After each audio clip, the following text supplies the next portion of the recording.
सिपाहियों के झुंड आज जंग की घड़ी की तुम गुहार दो।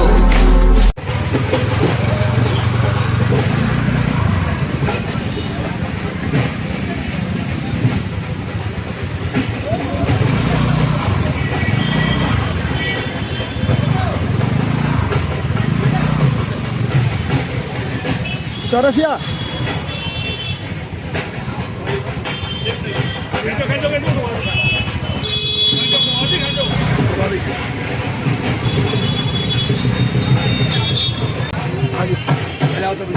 मैं विजय कुमार राजा राम रोड पे 1997 से बैठा हुआ हूँ। उसमें मेरे 2007 की लाल पर्ची है, जो कि 2014 में ये कानून लागू हो चुका है। उसके बावजूद हमारा सर्वे हो चुका है, उसके बावजूद भी आज ही ये एमसीडी वाले आए हमारी ये तोड़फोड़ करके। इसलिए हम आपसे अनुरोध करते हैं कि कम से कम हमने प्रधानमंत्री का लोन ले रखा है, ये चुकाने तक का किया जाए।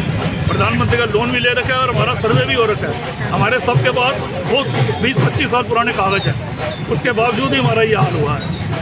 आपसे निवेदन है कि हमारा कुछ ध्यान करें और हमारी तरफ देखें। इतने पुराने बंदे हम इतनी उम्र में जाएंगे कहाँ?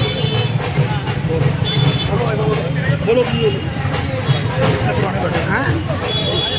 हम आज कम से कम 30 साल से बैठे हुए हैं और 30 साल से हमारे पास डॉक्यूमेंट्स नहीं है। सर्वे हुआ पड़ा है, उसके बाद जब भी हमारे को कोई जवाब। आपके दिल्ली में कई सरकारें आई हैं, कई सरकारें गई हैं, नगर निगम में भी और दिल्ली सरकार में भी। क्या किसी सरकार ने आपको कोई रिलीफ दिया आज तक? किसी ने नहीं दिया, कोई सुनवाई नहीं है। 1997 वालों की कोई सुनवाई हो ही नहीं पाती। कोई सुनवाई नहीं हुई। 97 में बैठे हुए हैं, 2014 का ये अप्रूव्ड हो पड़ा, सब कुछ हमारे पास कानून लागू है, पूरे कागज लेके बैठे हैं। हमारी कोई सुनवाई नहीं होती है। जो हम लोगों ने लोन ले रखा है वो लोन कैसे भरेंगे हम? जो हम लोगों ने लोन ले रखा है वो लोन कैसे भरेंगे हम, अगर रेडी पट्टी हमारी हटा दी जाएगी तो? आपकी तो उम्र भी ऐसी हो रही है कि अगर कहीं और कहीं काम मांगने जाओगे तो मुझे लगता है कि आप लोगों को काम आजकल कोई 7-8 हज़ार की सैलरी नहीं देता।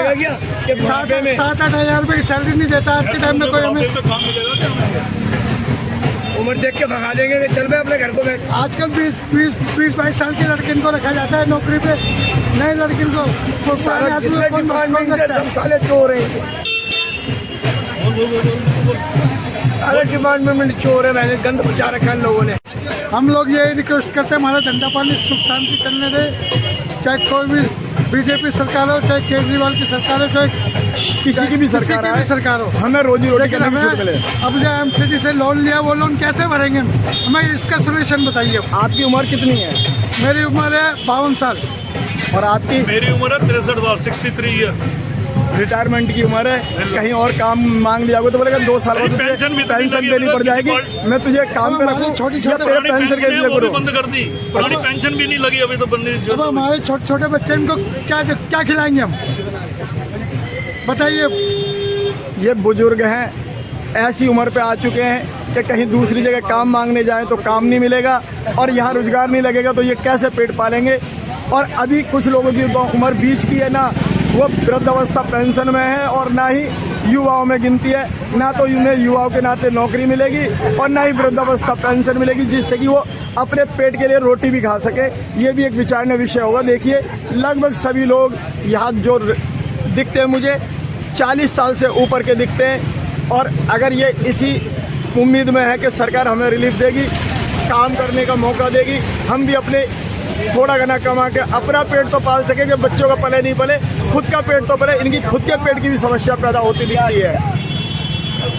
आज हमारी लड़कियां 20-22 साल की है और ये अब शादी ब्याह करेंगे तो कैसे करेंगे हम लोग? लाखों रुपए चाहिए शादियों में। अगर कुछ हम गलत कह रहे तो बताइए। शहर में सर्वे भी हुआ पड़ा है, कहाँ जाए? SMS में कहाँ जाए? आप लोगों में कुछ लोग ऐसे भी हैं जिन्होंने 1992 में जो 1 रुपये वाले पर्ची भरी गई थी उसके फार्म हैं, किसी ने भरे हुए?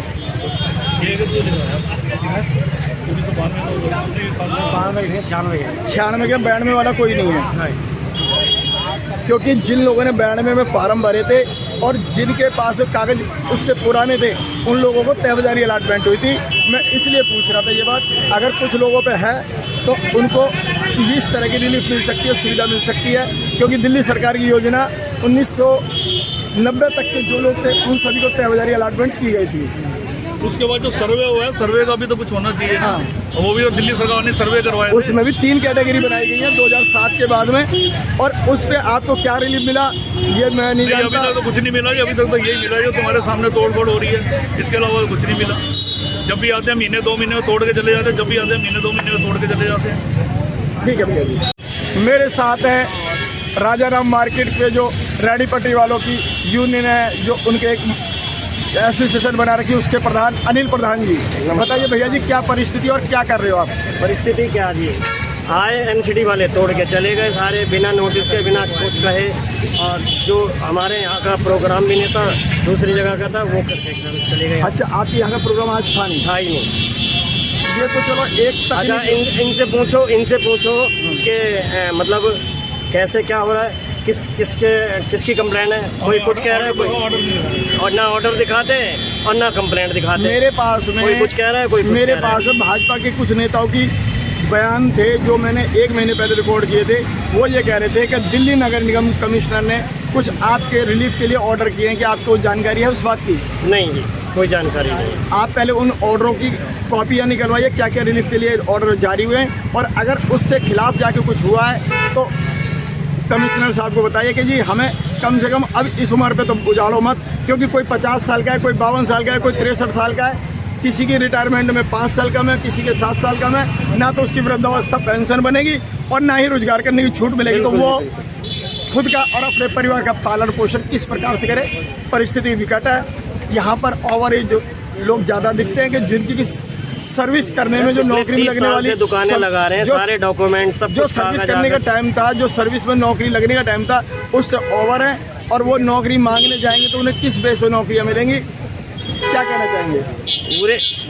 पूरी उम्र तो इस रेडी पटरी पे लगा दी है, अब क्या काम कर पाएंगे और क्या करेंगे हम? तो क्या इस उम्र पे आगे हमें उजाड़ा जा रहा है। तो आप क्या कर रहे हो? सरकार से क्या निवेदन करना चाहेंगे? हम तो यही निवेदन करने चाह रहे हैं कि भाई मतलब हमारे को किसी जगह पे अपने सहूलियत के हिसाब से जगह दे के बिठाया जाए। अगर यहाँ रोड पड़ता है, किसी पार्क में बिठा दिया जाए या कैसी व्यवस्थित तरीके से रोड तो नहीं, हम तो एक साइड में पटरी पे बैठे हैं। मैं ये कह रहा हूँ, आप पटरी पे बैठे हो, अगर उन्हें लगता है कि ट्रैफिक जाम होता है, अगर किसी जगह आपको किसी अपनी ज़िंदगी तो यहीं काट दी है, मगर परिस्थिति ऐसी बनती है कि सरकार को योजना बना के लाए कि भाई आप लोगों को इस रोड को खाली करा के, क्योंकि यहाँ पे हॉस्पिटल आ रहा है, उसकी भी समस्या दिखाई जाती है। अगर बाई चांस आपको कहा जाता है कि यहाँ बैठ जाओ सारे लोग, तो ग्राहक ना कि इस रोड पे। ये तो वैसे ही पहले से ही ना कमर्शियल एक्टिविटी के लिए कर रखा है। इधर कोई बस नहीं आती, कोई कुछ नहीं आती, छोटे वाहन ही चलते हैं यहाँ पे। ठीक है। मेरे साथ थे अनिल प्रधान,